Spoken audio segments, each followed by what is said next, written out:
화면 속 이 작은 유리병 하나 보이시나요? 겉만 보면 어디서나 볼 법한 헤어 오일이에요. 향 하나 들어간 머릿결 관리 제품이죠. 그런데 이 병이 온라인에 공개되고 나서 벌어진 일은 조금 이상했어요. 올리브영 글로벌과 올리브영 국내 앱 양쪽에서 1시간 만에 품절됐거든요. 하루도 아니고 한나절도 아니었어요. 대체 무슨 일이 있었던 걸까요? 이 병의 얼굴로 세워진 사람이 한국에서 온 가수 한 명이었습니다. 방탄소년단의 지민이었죠. 오늘은 한국의 한 헤어케어 브랜드가 왜 하필 그를 골랐고 그 선택이 어떤 장면을 만들어냈는지 차분히 짚어볼게요. 먼저 브랜드부터 정리해볼게요. 이 제품을 만든 곳은 라도르라는 한국 헤어케어 브랜드예요. 라도르라는 이름 혹시 아시나요? 영문 이름은 어도러블 레버러토리. 그러니까 사랑스러운 실험실이라는 뜻을 담고 있어요. 설립은 2007년이었죠. 여기서 잠깐 짚고 갈 게 있어요. 이 브랜드가 어떤 곳인지 알아야 뒤에 나올 장면이 제대로 실감 나거든요. 라도르는 처음부터 화장품 전반을 넓게 다루는 회사가 아니었어요. 헤어케어 한 분야만 파고든 전문 브랜드였죠. 특히 강한 쪽이 손상목 헤어예요. 미용실에서 파마와 염색을 반복하며 상해버린 머리카락,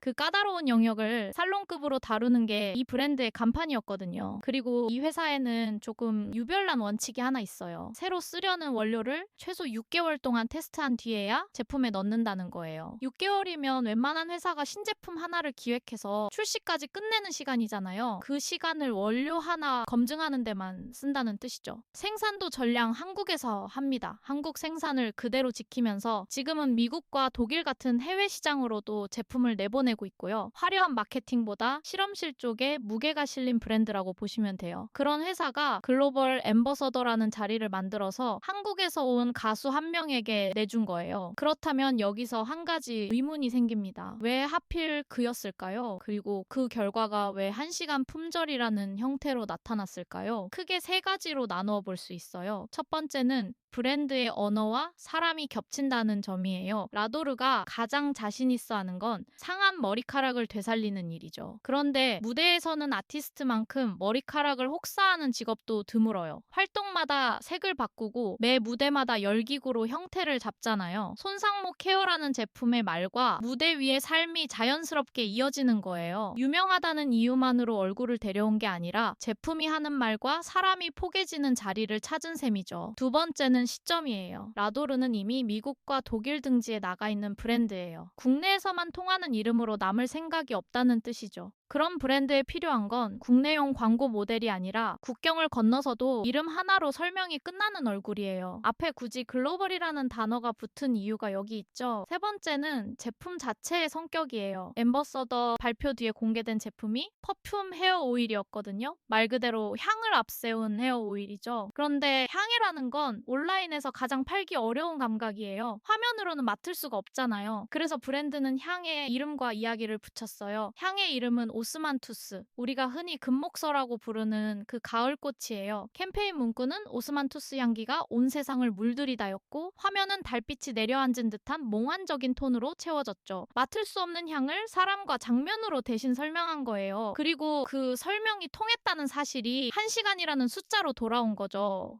지난해 12월 올리브영 글로벌과 국내 앱 양쪽에서 같은 일이 벌어졌어요. 해외 채널과 국내 채널의 반응 속도가 똑같았다는 것. 이게 이 사건의 진짜 핵심이에요. 그런데 여기서 끝이 아닙니다. 진짜 흥미로운 건 그 다음이었어요. 퍼퓸 헤어 오일이 화제가 된 뒤 라도르는 후속향을 하나 더 내놨어요. 엔젤 뮤게라는 이름이었죠. 결과가 어땠을 것 같으세요? 이 제품은 올리브영 종합 랭킹 1위에 올랐어요. 헤어케어 카테고리 1위가 아니라 종합 1위예요. 스킨케어와 메이크업까지 전부 포함된 판에서 맨 위에 선 거죠. 그리고 역시 몇 시간 만에 동이 났고요. 한 번은 우연일 수 있어요. 그런데 2번 연속이면 이야기가 좀 달라지죠. 여기서 아까 말씀드린 그 유별난 원칙을 다시 떠올려 볼까요? 원료 하나를 6개월씩 붙잡고 시험하던 실험실이에요. 브랜드 이름부터가 사랑스러운 실험실이었잖아요. 화제성은 하루만 해도 만들 수 있어요. 그런데 2번 연속으로 몇 시간 만에 동나는 제품은 이야기만으로 만들어지지 않아요. 얼굴이 사람들을 문 앞까지 데려왔다면 문을 열고 들어오게 한 건 그 6개월이었던 거예요. 자, 이제 한 걸음 물러나서 생각해 볼게요. 예전에는 한국 화장품 브랜드가 해외에 나가려면 현지에서 이미 유명한 얼굴을 빌리거나 큰 유통망에 얹혀가는 게 자연스러운 순서였어요. 국내 브랜드가 세계 시장에서 자기 이름 그대로 불리는 일 자체가 드물었죠. 그런데 지금은 순서가 달라졌어요. 2007년에 문을 연 한국의 헤어케어 브랜드가 한국에서 온 가수를 글로벌 앰버서더로 세우고 한국에서 만든 제품을 올리브영 글로벌에서 1시간 만에 완판시키는 그림이 됐잖아요. 빌려 쓰던 쪽에서 자기 이름과 자기 얼굴로 세계에 나가는 쪽으로 위치가 바뀐 거예요. 물론 앰버서더 한 명이 이 결과를 혼자 만들었다고 단정할 수는 없어요. 다만 한국에서 만든 헤어오일 한 병이 국경 양쪽에서 같은 속도로 팔려나갔다는 건 분명하죠. 불과 몇 년 전만 해도 상상하기 어려웠던 그림이에요. 실험실에서 6개월을 버틴 원료와 무대 위에서 머리카락을 혹사해온 사람이 만나 만들어낸 장면이라고 생각하니 조금은 뿌듯하네요. 영상 시청해주셔서 감사합니다. 지금까지 K시그널이었습니다. 구독과 좋아요는 큰 힘이 됩니다.